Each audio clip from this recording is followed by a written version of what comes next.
Hello, everybody, and welcome to the fourth episode of Beyond Talking Points. I'm Matt with my co-host Matthew.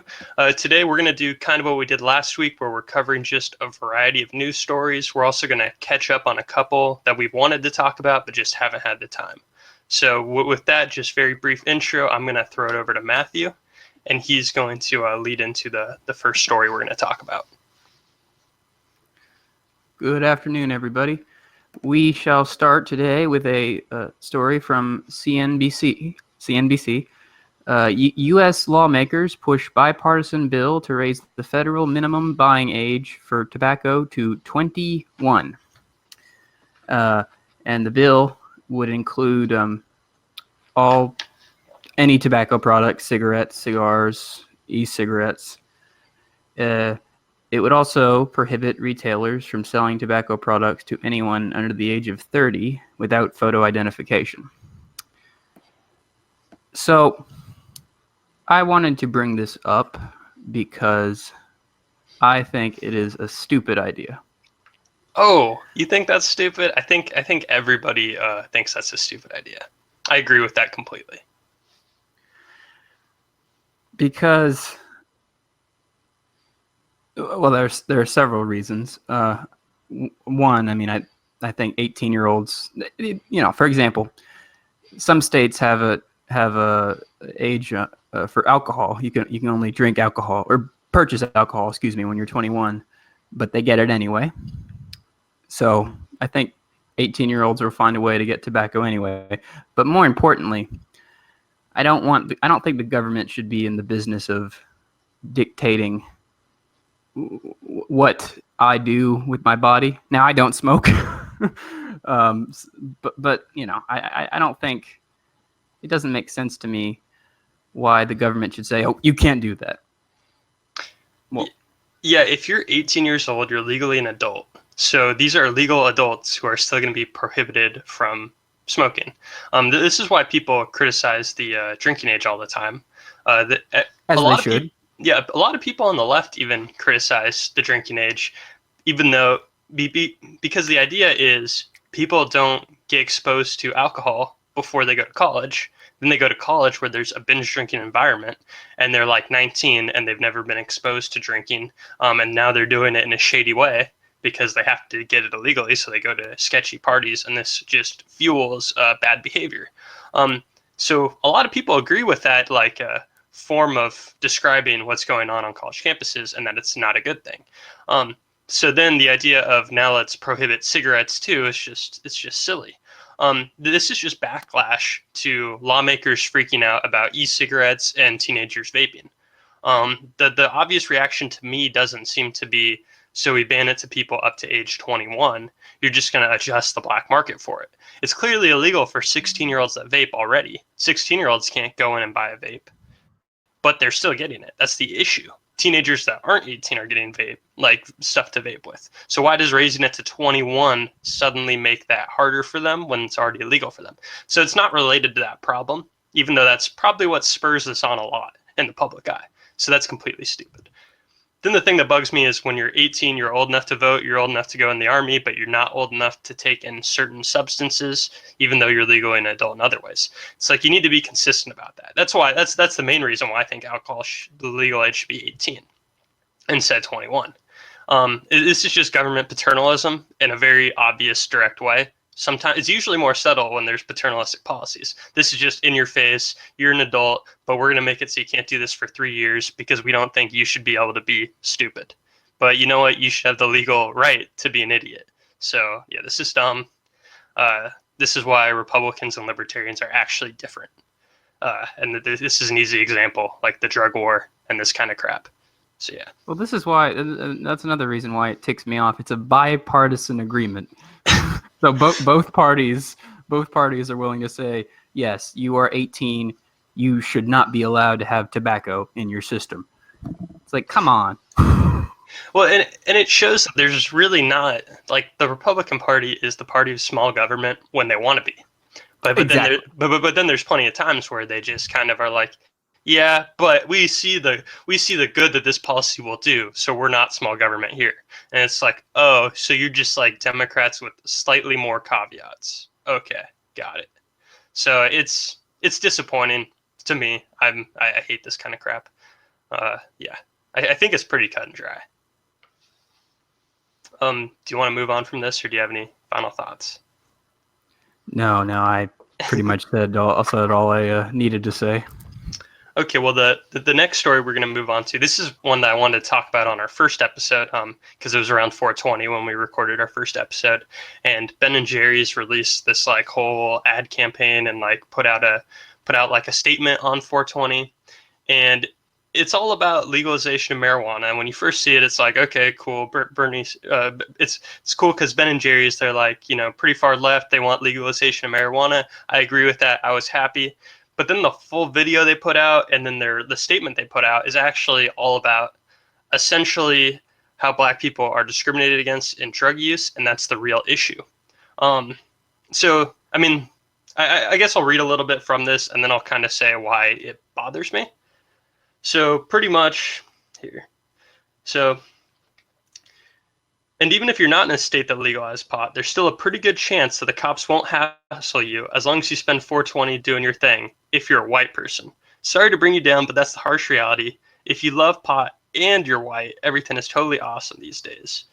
And then it gives some statistics about how many white people are executives for cannabis businesses. And then it goes on to give a lot of stats about how black people are arrested at larger rates for marijuana usage, even though people self-report that they use marijuana at about equal rates. So I guess the reason this misses the point for me is because I think the real issue, just from the start, is these are people who are imbibing in a substance for recreation, and they're getting thrown in a cage for it. If you get arrested and you're white, even if it's like only a third as often as black people, that's still an injustice to that individual. It's an injustice for everybody who's arrested for these laws, because it's stupid that people could get thrown in a cage for smoking a substance that the government doesn't like. I think that's like upfront the most issue. I think Ben and Jerry's framing it in this manner about race and how it's essentially white privilege that people don't get thrown in prison. They essentially are racializing this issue, which is going to make it less popular. If you say we should legalize marijuana because white people are racist and unfairly benefit from privilege, then you're not going to get as many people on board the legalization train, which is annoying. The other thing is these stats are like really moving, but I think I think there's reason to nitpick them a little bit, because if there's a community that's overwhelmingly white and the only self-reported crime in those areas are people smoking pot in their houses, it would make sense for cops to assume that those areas were quote unquote safe because maybe there's less violent crime. So if there's less police around in an area, then there's going to be less people arrested for smoking pot. If black people are more likely to live in poverty and like in lower income areas, just because the unfortunate demographics that our racial wealth is in the United States, there's more likely to be crime in poor areas, and poorer areas, because they're poorer, are more likely to have criminals. And like that's just how the situation is. And if there's more criminals in an area, police are more likely to just arrest people in general because they're there, and if they see you smoking pot, you can get arrested. So it's like, it's one of those things where it's like, I'm sure there is some discrimination happening, but I feel like the stats overstated a little bit, and they're missing the point that the real issue is people who smoke pot in general, no matter what, should not be thrown in a cage. So yeah, it just bugged me that they had to take this angle instead of just saying, yes, being able to smoke marijuana if you're an adult is obviously something that should be legal for everybody in the whole country, no matter what. So yeah, that's my little rant. Feel free to nitpick that and take that apart. We're in complete agreement when you say nobody should be thrown in a cage for smoking 420. I'd hope so. It's the government trying it. I think you called it government paternalism. So it's also been called the nanny state. Yeah.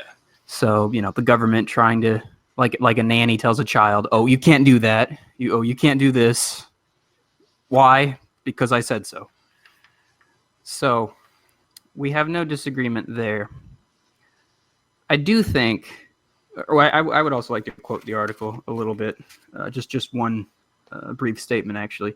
It said, quote, there were 8 million arrests for pot between 2001 and 2010. During that period, a black person was 3.73 times more likely to be arrested for possession than a white person, according to data from the American Civil Liberties Union. Okay, so, what does that mean? I looked at the study that it linked to. It's titled "The War on Marijuana in Black and White." It was published in June 2013, so it's actually quite old by now. I would be curious if the ACLU would publish a new one to see if the numbers are similar. So it said, the study also said, 88% marijuana arrests, 88% of which are for possession offenses, have risen since 2001 and accounted for over half, 52%, of all drug arrests in America in 2010.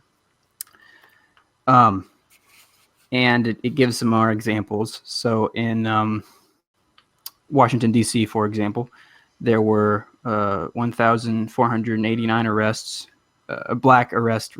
This is the rate per 100,000 people, I think. So out of 100,000, for arrest. Sorry, I'm stuttering. 389 arrests per 100,000. Yeah.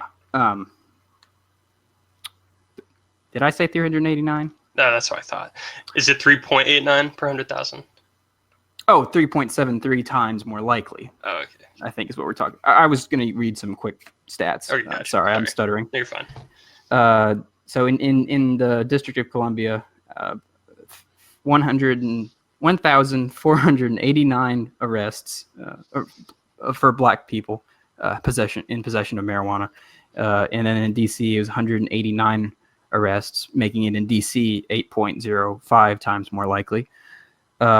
In Minnesota, it is 837 arrests of black people for possession of marijuana per 100,000, as opposed to 107 for whites, making it 7.81 times more likely. And in Kentucky, 697 arrests of black people for possession of marijuana per 100,000, as opposed to 117 arrests of white people, making a 5.95 times more likely. And then it also, I looked at, you mentioned the surveys about, who uses it. It said in 2010, 14% of blacks and 12% of whites reported using marijuana. And in 2001, the figure was 10% of whites and 9% of blacks. And then it also said in 2010, 34% of whites and 27% of blacks reported having used marijuana more than 1 year ago. So, and it also said that it got all these statistics from the FBI's Uniform Crime Reporting Program. Now, it could be that this is not the best way to speak about marijuana legalization. I don't really have an opinion on that. I do think, though, from what I've read, from the studies I've read, that there does seem to be some fishy business going on involving arrest rates for among the races for crime, for drug-related offenses. A part of it might just be that that say black people might be more likely to be poor, and that poorer people might be more likely to be arrested for drug use than a wealthier person. So there are. Well, the argument that I was making that you just kind of touched on, it's not that poor people are necessarily more likely to get arrested for the fact they're poor. It's just that if you live in a poor community, there's more likely to be more crime in the community, which means there's more likely for the policing to be different in that community, right? There's more likely to be cops watching the area if there's more crime in it. Now, if you're like a middle-class white person and you smoke weed in your house, and you the only time you ever do stuff is once and you're in the suburbs aren't policed the same way that the inner city is in Philadelphia. So if you have lower communities that happen to be more ethnically black, because it's just, that's the wealth distribution in the United States, then it seems like they're attributing the disparity inherently to just racism, when it could be that these factors that play into the average, the quote unquote, the mean of what a black person is in the United States, when you look at their income and the areas they live, those communities are policed differently because of these other factors and that's going to skew the racial data. I guess that's the argument I'm making. I'm sure there are plenty of bad actors. Like, I'm not saying all cops are great. I'm sure there have been cops that act poorly, and there are some cops that act like I'm sure there's some cops that are racist, just like I'm sure there's some people on the border patrol who are actually racist. Like, I'm sure that's a thing, but I don't think there's this key systematic thing that's specifically singling out black people because they're black. I'm pretty sure it's just the way that policing works in these areas. And you can't really, if you're just looking at broad state by state numbers, you can't really look at that, which is kind of why I have issue with like the new Jim Crow, like that book that's all about this, and some of these stats that Ben and Jerry's put out. But like I get what you're saying though. It does seem fishy, but I feel like there are some explainers that if you could factor them into the data, would equalize it to some extent. Perhaps. I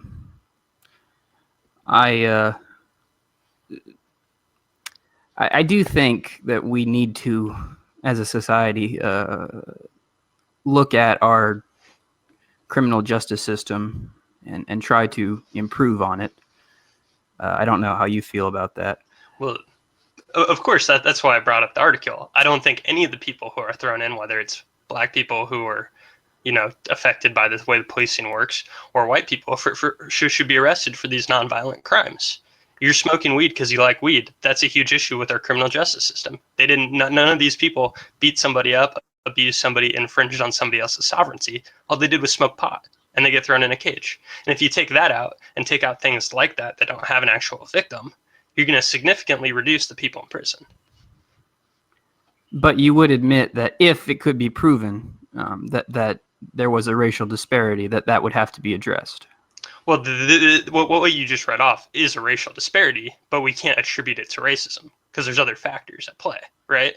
Because of the income distribution and things like that. Yes, and of course the income distribution does go back to racism partly. Well, see, so this is one of those things where it's like if you start with it's because their race, then you can usually say it's because of their race, or you can say, well, it's because lower income areas are more likely to have crime, which is going to affect policing. So this is where I see like there being an honest disagreement. A lot of activists that are like black activists will say it's because of the race, and that's why they're turned into ghettos and then treated this way. But then a person could look at the data and the evidence and say, well, maybe it's just because people are more likely to commit crimes in these communities. And like, I think it should be a locality by locality basis. If, say, the inner city of Philadelphia decided we don't want cops to really police our thing at all because we think they're acting unfairly and we can find ways to handle it ourselves, I'm actually cool with that. I don't care. I just don't think this stuff like proves racism. Like, do you think this is enough evidence to show that there's clear systemic racism? I don't think we can go solely on this data. No, I would have to.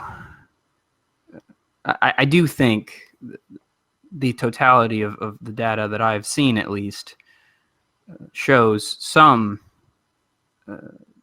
racism in the criminal justice system. Well, if you start talking about the problem with things like plea deals, and that's actually, there is something about that I want to touch on this article specifically, but we can get to that in a minute. If you look at plea deals and you look at jury sentencing, then you can get to like some actual things of, is this racism because juries are more likely to sentence a black murderer to death? Like, you can talk about those things could actually be an issue because of some prejudices that people aren't aware of, I guess. Maybe you can have a conversation there. But also, we know that our system's kind of broken already because a judge is more likely to sentence somebody longer if they sentence them before lunch as opposed to right after lunch. So it's also like our system is that it's already ridiculous in the sense that such a slight thing can affect things like sentencing. It's not surprising that race could then be have so many effects like that. I guess when I look at the issue of criminal justice, I like to think in very broad issues that are clear and have a clear solution. And I just think the first clear solution is to decriminalize nonviolent behavior that doesn't have victims. Of course. So it's just like, it seems like such a slam dunk instead of, them going on a rant about racism that might not actually be racism. There might actually be decent explanations for a lot of it. And that's why I was so irritated by this. No, we as I said, we completely agree on what we think our policy should be towards marijuana. Perhaps I'm a bit more, or perhaps I look at the details. Perhaps you think a bit more broader on this issue, and I think more in the details. That could very well be our disagreement. Yeah, the thing is there are so many studies on these kinds of things, and there are so many other explanations that can't be taken into account in an easy quantitative manner. And then that's what bugs me from some of the conclusions I see people make, where it's like, sure, you can say there's a disparity and people can draw from that it's racism, but I feel like that's not inherently true. It could be racism. That would be it could be racism. Yeah, I mean, I'm sure like some of the arrests are just because certain cops are bad people. But it's like, is that the difference like between 200 per 100,000? It's like, I don't think it's that many cops are racist. It's not. I don't think it's that cops are. I'm not going to argue cops are bad people. I don't think it's a good people, bad people thing. I think it's. I think it just some of it can be boiled down to our unfortunate history involving race,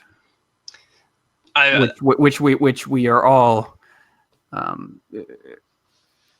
We're all affected by, whether we realize it or not. See, I find that a completely unsatisfying way of thinking, I guess, because like you can say the income disparities potentially come from our history of racism, but it certainly does.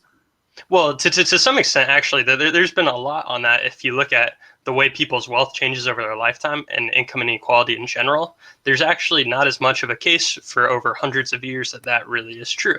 Now, the thing is, like, because of all the discrimination going on like 50 years ago and then 30 years ago, like you can argue that that's inhibited some people, but I don't think that's the obvious explanation for every black person that's not middle class or higher. I don't think it's that obvious because I see all kinds of white people that are poor, and it's just because some people make bad decisions. And it's like, I'm sure some people who are minorities are unfortunately afflicted by their starting position, didn't do them any favors. But it's like, I've also seen people who are born in a good situation that are both white and minority, like, fail. It happens. So when people use this as this be-all explainer of the aggregate, I find that like completely, I just find that unsatisfying explanation. I don't think that's the true case. I think it's an oversimplification. I think we're talking at cross purposes here. Okay. No, okay. I'm not. Obviously, there are white people, black people, Latinos, Asians who make good and bad decisions. I'm not denying that. In this respect, I guess I am speaking more broadly.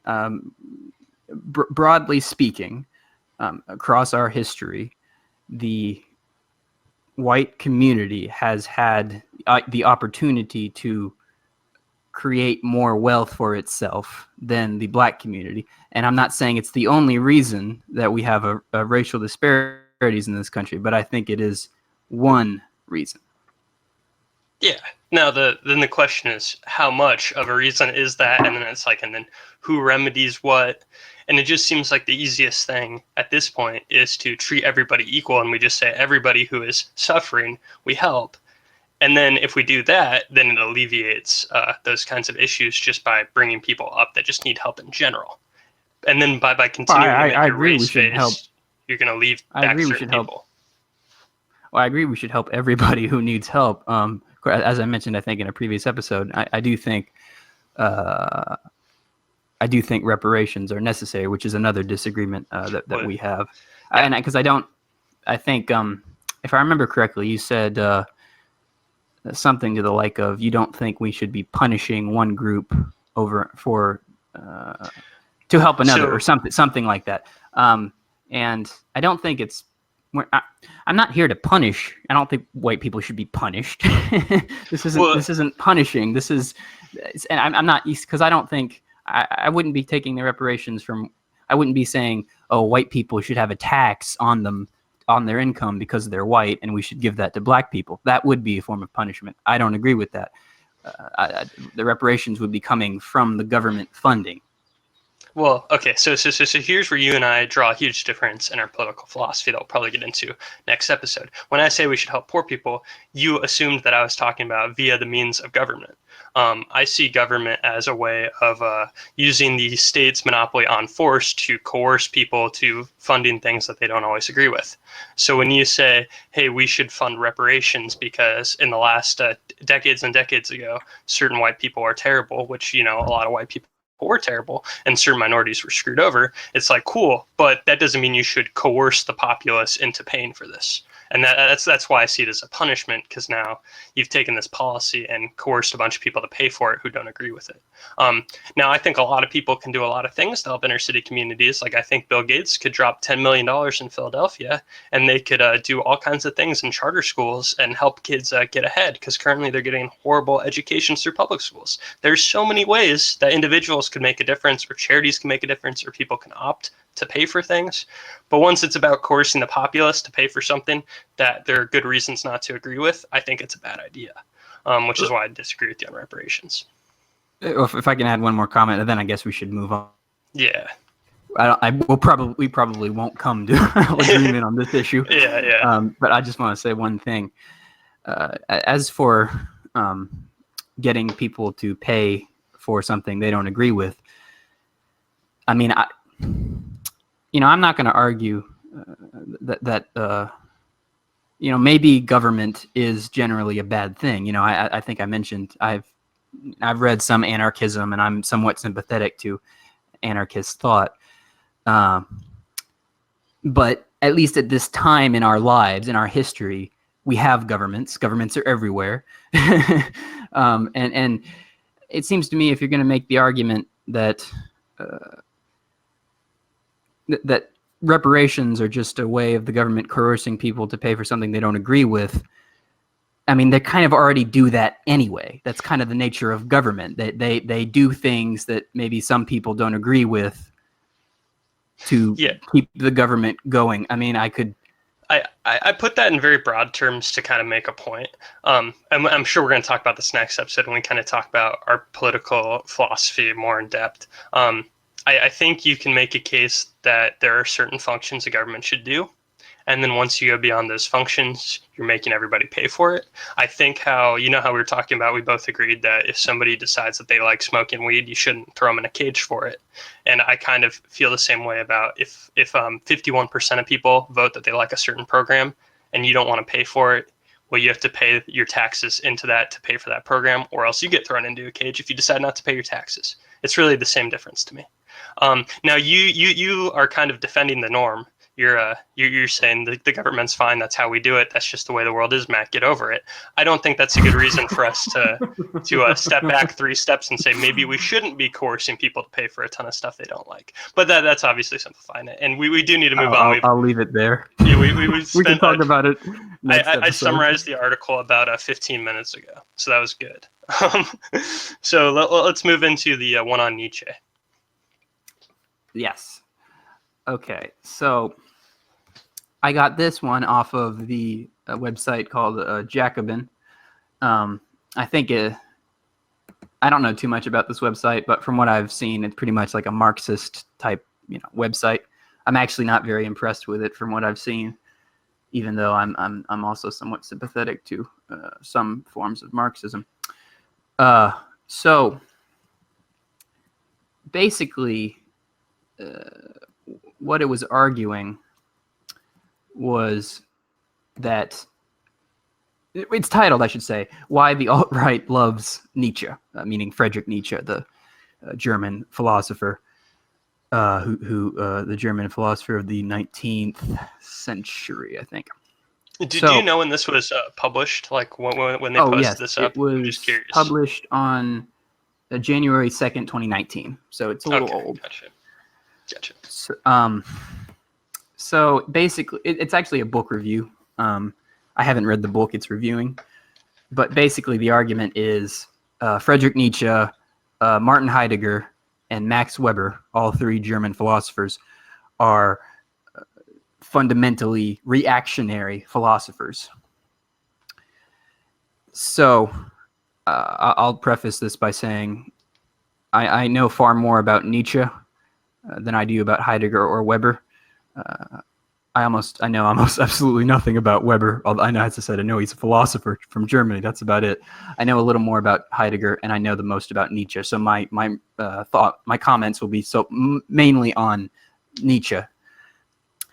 I wanted to talk about this article because I hear this argument quite a bit, actually. People saying, "Oh, Nietzsche, we should, we need to be careful about Nietzsche. He's a crazy philosopher. He's a reactionary philosopher." But I actually think if you read Nietzsche's works, I mean, I haven't read his complete works, and I also don't speak German, so I can't read them in the original. But I've read some of his works in translation. I think if you really, and I've also read a lot about him. If you really look into his philosophy, it's very apolitical philosophy. I don't think his concerns were just far, far broader than any, particular issue that a political commentator would be focusing on. So that I don't think he's really of the left or of the right. I think Nietzsche, I don't think he even really thought that way. Now, as for Heidegger, there's a bit more of a conversation to be had there because he was, for a time, a member of the Nazi Party. So, that a horrible mistake on his part? Of course. No who's going to say, "Oh yeah, Nazism, that was a good idea." So, obviously, I'm not gonna defend that. But does that mean we can discount everything Heidegger said just because he made this mistake? I don't think so. I think again, there are some philosophers who are very, very political. Marx was a very political philosopher. John Stuart Mill was a very political philosopher. So, I guess that's really my main gripe with it. I don't think Nietzsche was really at all a political philosopher. Heidegger, maybe 50-50. I wish I knew more about Max Weber. So I won't say anything about him. So your criticism of the article is that it essentially paints Nietzsche as a potentially authoritarian figure, even though you find him apolitical in general? Yes. Okay, yeah, I think that's fair. I mean, I'm not going to pretend like I'm an expert in any of these philosophers. From what I've read of Nietzsche, it seems like most of his stuff is more, it's not remotely political. It's about the world. It's about meaning. It's about all kinds of things closer to that, and which is kind of, yeah, it's kind of ridiculous. Go ahead. I'm sorry. I don't mean to interrupt you. I just want to add one more thing. An issue actually that happened was Nietzsche's sister and his brother-in-law were proto-fascists or proto-Nazis, or whatever, if you understand these nuances in term. That they were actually very right-wing authoritarian. And so what happened was, Nietzsche was, we're not sure exactly what happened, but anyway, about 10 years before his death, I think, he basically went insane, or perhaps maybe it was, some people think it might be syphilis. Again, we're not so sure. But anyway, he basically wasn't conscious for the last 10 years of his life. He was basically in a catatonic state. And so during that time and after his death, what Nietzsche's sister did was she rewrote his works and she rewrote mostly his unpublished works. And she tried to create this image of Nietzsche as a right-wing authoritarian. And I think there's even a picture you can find on the internet of Nietzsche's sister shaking hands with Adolf Hitler. So she really was a right-wing authoritarian, and she tried to create her brother into a right-wing authoritarian when he wasn't. I'll let you pick up from here. I appreciate the history lesson there. I don't know a lot about Nietzsche's personal history. I knew he was in a catatonic state for a bit, and the whole syphilis thing. So I guess most of my takeaways from reading this what wasn't necessarily if I thought their critique was right or wrong, but I just noticed a lot of reoccurring themes. And since I'm not a Marxist and this is a Marxist author, I clearly had some problems with their worldview. I'm not sure if you're interested in entertaining that because it's a little bit different from what Absolutely. you thought. I don't mind. Yeah, that's also some of my criticisms. But the apolitical, or Nietzsche being apolitical, was the first one. But go ahead. Okay, so I found it very unappealing that this author. I found that they often conflated capitalism with authoritarianism, and I thought their examples were really. I thought they were funny. Because I don't know if you guys know the whole thing of if you like argue with somebody, you're actually more likely to make them feel more validated in their point. And since I'm coming from the opposite perspective, I felt like this person was scoring points against themselves like every other sentence. Um, there's a specific part where the author essentially critiques certain libertarians.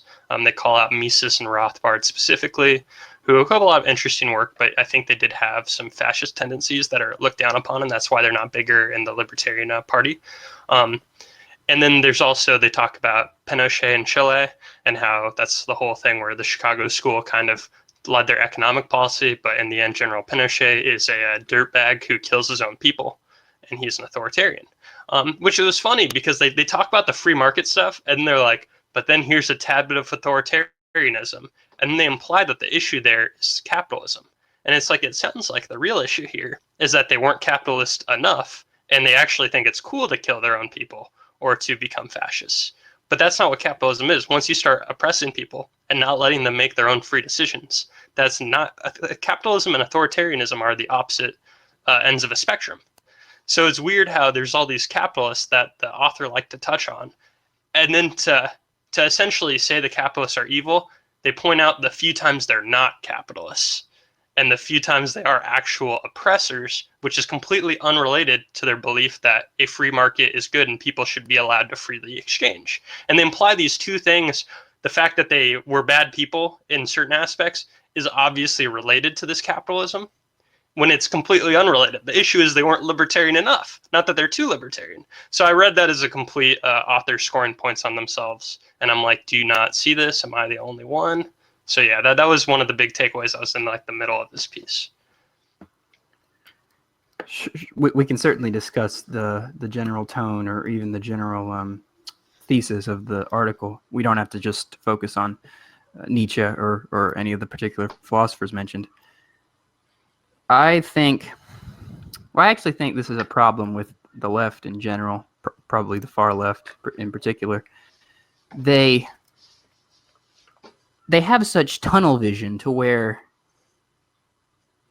it's basically as if they're saying, oh, does this article, this author, does it repeat what Marx and Lenin and those people said? If it does, then it's superfluous. And if it doesn't, then it's worthless. Throw it out. In other words, they can't seem to learn from anybody else except from these few authors that they've approved of. As I said, Marx, Engels, Trotsky, who have you. Maybe some would even defend Stalin. Who the heck knows? So I think that's really it's a dangerous way to view the world, to be so narrow-minded. As I say, I've flirted with some Marxism, some anarchism, but I've read all sorts of things, and I try to be able to learn and explore from many different perspectives. I think that's the only intellectually honest way to go about life. So I would agree with you I would agree with you in that they certainly have a historical tunnel vision. And now, as for capitalism and authoritarianism, I don't think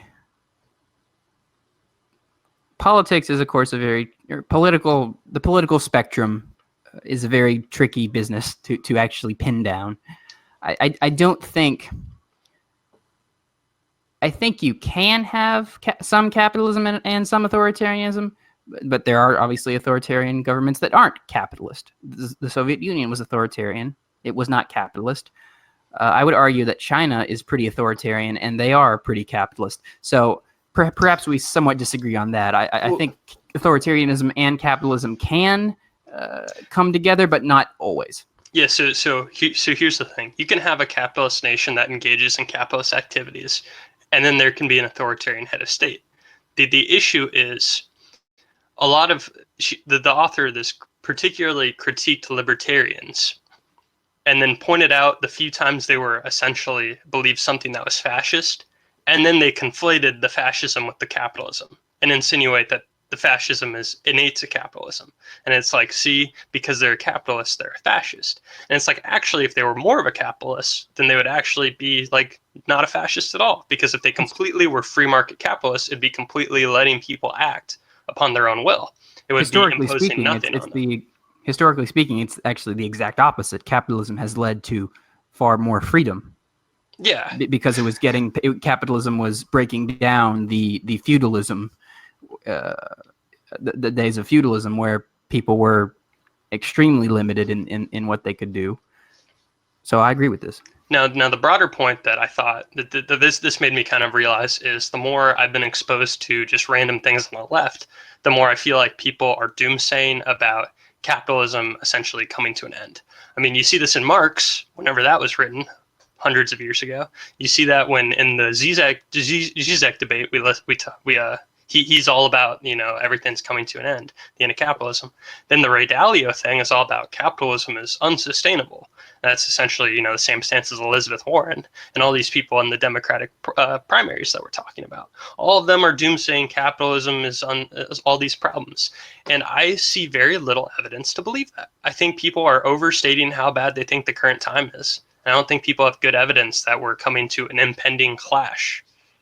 So that's what this article kind of led me to, especially at the end. I think I have a direct quote. Okay, here we go. Well, they talk about we can treat as a proof that reactionary anti-modernism will accompany capitalism and Marx's word to its blessed end. We can pose a dichotomy, socialism or barbarism. So it's just like, okay, that's how you see capitalism as barbarism, and you think it's going to come to an end soon? Can I add something to that? Yeah, go for it. I think, as I think I've said this probably several times now in this podcast, I do think we are in for some huge changes. I'm not certain exactly what those changes are, but I think we are in for some big changes. I do want to add, though, I think people should be very wary when they talk about, in that quote it said the blessed end of capitalism or something like that. Yeah. Again, I think capitalism has a lot of problems, and it might not be sustainable. But, and it's a this is an important but. I think we need to be. We don't want to just see the end of capitalism, because the end of capitalism, or if the end of capitalism is inevitable, like some of these people are saying, in a sense, I think that's very scary, because there are certain aspects of capitalism that I think are that I think are indispensable for living in a prosperous and just society. So I think, a lot of these Marxists, they end up throwing the baby out with the bathwater, and they forget how in some passages Marx was very complimentary of capitalism. So that would be my distinction. I'm not one of these lefties that is cheering the end of capitalism, if that's indeed what we're approaching. I'm much more. I think we need to be much more careful. If the end of capitalism is approaching, we need to do what we can to save the best parts of capitalism. Yeah, I guess what I was trying to say the issue isn't that I I just don't see the evidence as why someone would even think capitalism is coming to an end. I could see somebody making the argument that, like, hey, as technology improves, it's going to be more and more difficult for poor people to get jobs, or the uneducated people to get jobs, because uneducated people won't be able to get jobs. They will be impoverished because, all their jobs they're qualified for will get automated. You'll have to have all these skills with technology to be able to get a job, because we'll move so far in that direction. I just don't see why that's a failure of capitalism. Sure, you might have like a percentage of people who it's really hard for them to find work, and that'll be a problem our society will address. But that doesn't mean we're going to stop having businesses that make goods at a low rate and continually innovate. We've also been through hundreds and hundreds of years of technological innovation. So, and there's still been jobs that have survived at this point. So why do we assume that'll happen so rapidly in such a way that everybody will be out of work so fast? It's like, I understand that concern. And even if you agreed with that concern, I just don't see why that even would entail the end of capitalism. So when I see this kind of writing, I just don't even understand how they get to that end point where that's their argument. I think, I don't know how much longer you want to go in this segment. I'll just add one quick thing. And if you want to add anything else after that, you can. I suppose my argument would be this: we should be able to think about what would happen if capitalism could not function any longer. Again, I'm not saying that's definitely what's going to happen, because I think anybody who thinks they know where history is going is a buffoon. If you were alive 200 years ago, would you think you'd be able to predict what life is like in 2019? No, nobody would be able to do that. So I just think, if I somewhat, again, I don't like this article, because I do think it is far too narrow-minded in its worldview. I just think that we need to be prepared for the possibility of something new coming along. That Gotcha. That's it. Yeah, that's fair, and I'm sure we'll have more discussions on this general trend in Certainly. the future. So we actually spent a lot of times on the first three topics, and the fourth topic we were going to cover, I wanted to spend. I know my co-host here said he's kind of indifferent to the issue, but I feel like once I make my argument, I feel like he's going to actually want to have things to say. And due to time, I think we should maybe jump to one of the other stories from the day. I'm excited. So I don't think we should do that right now. I think we should hold off to where we have more time to go more in depth. So how about we skip ahead to the Hugh Hewitt story where are you okay with that? Certainly. Yeah. So Hugh Hewitt wrote a opinion piece for the Washington Post. It's very short. You can read it in probably 2 minutes. He makes at least two major points that I took away from his piece. One is he's certain that Donald Trump will win in 2020. The other point is he is congratulating Trump on or he is giving Trump the credit for how the economy is doing. He's saying the economy is wonderful right now, and it's all thanks to Donald J. Trump. I'm actually more interested in the latter point than the former point. I think it's a bit too early to say who's exactly going to win in 2020. If you want to go into that, we can. I'm more interested, though, when he talked about the how the economy is doing and how we should be thanking the president for it. Because this is kind of a point that tends to irk me a bit.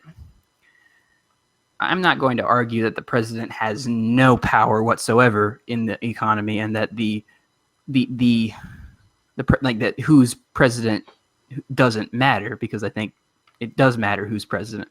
But I'm very suspicious of the idea that just one person, even if it's the president of the United States, has just absolute.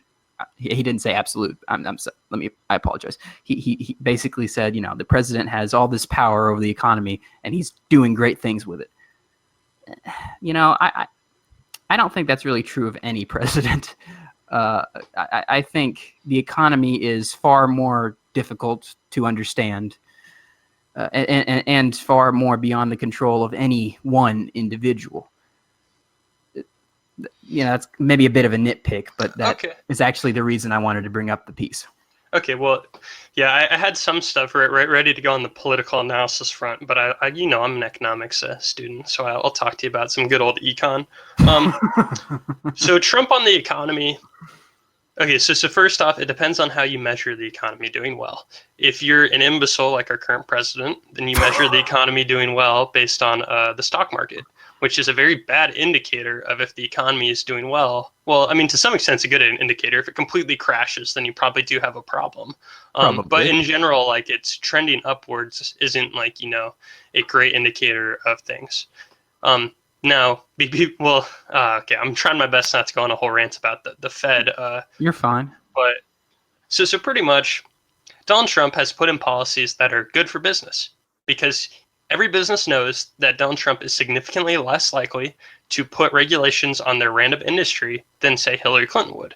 If Hillary Clinton came into office and she thought, if I put this certain regulation on business, I think, from a consequentialist perspective, that then it would benefit more people, even if I would disagree, she would maybe think so. And then there's more likely to be regulation. With Donald Trump in office, businesses, for the most part, know they have consistency in the terms of regulation. So due to having this consistency where they know they're not going to have regulations put on them, they can operate in a more effective, certain manner. And this helps businesses a lot. This makes it less scary if you want to hire new people because you don't have to worry on if you're going to actually end up essentially being penalized by having to abide by new regulations. That's a great thing. I love it. That's why I'm in favor of deregulation all the time. Unfortunately, our president has a very bad way of looking at trade. He sees it very zero sum, which means he hurts the market anytime he talks about tariffs because the issue here is inconsistency. He does stuff randomly. He didn't do anything on tariffs for about a year. So when he didn't do anything on tariffs, I was actually really happy with our president. I was a big fan of him because I thought my biggest concern on him, he actually talked about on his campaign trail, but he's not doing anything about it, so I guess I don't care. Then Your he biggest started concern acting. of Donald Trump. Yeah, and then Trump started doing tariffs, and then it scares businesses because now they don't have consistency in their supply chain. Now a bunch of parts that go into a product might cost 25% more, and when you're a business that puts out a high quantity of goods and only makes a little bit of profit per good, like that really screws you up. So this is how he hurts the economy.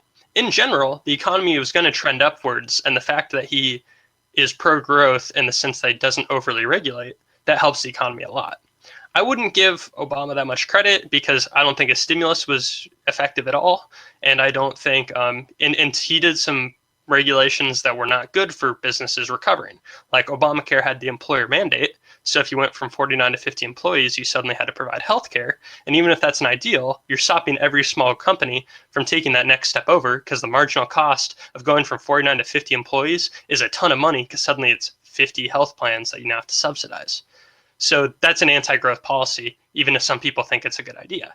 So Democrats are more likely to put in these things that are good ideas, but burden businesses, which is going to slow down growth. So do I think Trump has had some positive effects on the economy? Yes. Do I believe in some sort of business cycle that would help any president right now? Yes. So yeah, overall, Trump could be way worse on economics. His tariffs are bad. That's a summary. Obama kind of stunk for the economy, but he's not president anymore, so who cares? And pretty much any president that wouldn't spend $8 trillion on their budget wouldn't tank our economy at this point. Although I think it's going to crash in like the next 2 or 3 years. It's kind of scary. But that's because of the cycle, not because of Trump. And it's also because of the Fed, which I'm not going to talk about right now because I don't think that we're prepared to have a debate about the benefits of the Fed because I don't think you're that interested in it. if you don't mind me asking you a question, I'm actually quite curious. Yeah. This is actually more on the economics side. Go for it. How was your so if you still want to touch in the political analysis, that's fine. But I was just curious, what were your thoughts on when Obama signed into law the Trans-Pacific Partnership and the president or Donald Trump revoked it? Because I actually have some pretty strong feelings on it. And I'm just curious as to what your thoughts are. Okay, so okay, I guess I want to put a couple qualifiers on this. I'm for free trade because I'm a capitalist and I think people should be able to trade freely without penalty of governments intervening and putting tariffs on board. I'm skeptical of trade agreements that pose themselves as free trade. Like the North Atlantic Free Trade Agreement, NAFTA, it's not a free trade agreement. It's a free trade agreement with 100 qualifications. That's the reason why, even though it's a free trade agreement, it's hundreds of pages long. A free trade agreement should say these countries will trade freely with no regulation. That should be a free trade agreement. It should be a quarter of a page. But NAFTA was hundreds of pages, and you had to do things like build a certain amount of the parts in Mexico before you could ship it to the United States or stuff like that to qualify. So it's not even a free trade agreement. So like him reworking NAFTA, I was less upset about because I don't really feel like it was even free trade. I feel like that's a misnomer. TPP, because it ended up getting revoked and never signed into law, I'm not confident enough to know if it was truly a free trade agreement. Since Trump railed on it, the real issue wasn't that Trump got elected and didn't like it. The issue was people liked that Trump railed on it, and then Hillary even turned against it, and Bernie turned against it. So nobody was going to support it when anybody got elected. So that was kind of a sunk cost to me. If it's truly a free trade agreement, then I would have been all for it. I just don't know the details. If that makes sense. Yeah, no, that makes sense. I was just kind of curious, actually. Do you have any? I think we're going to have to forgo the political analysis because we're nearing an hour rapidly. I think we have plenty of time to go into the political analysis of the 2020 election. Yeah, I'm sure something really dumb is going to happen. Bill de Blasio is going to officially announce that he's going to run for president, and then we'll be like, well, let's talk about this, and let's talk about and let's talk about what we actually think about the election. But yeah, on that note, I think we're going to wrap up. Our next episode is going to be more about our political philosophies and why we align with certain candidates and parties for the 2020 election. And we're going to talk about that a lot in detail. So you can find me on Twitter at MattKeckBlog. If you want to hear more from me, I usually just post links to the episode, and sometimes I'll post quick articles or something like that. Where can they find you? They can find me on YouTube. Just type in The Anti-Philosopher. And you can see videos of our podcast uploaded there, and we might be putting out some of our own individual content at some point, so feel free to subscribe. And on that, signing off, Matt and Matthew.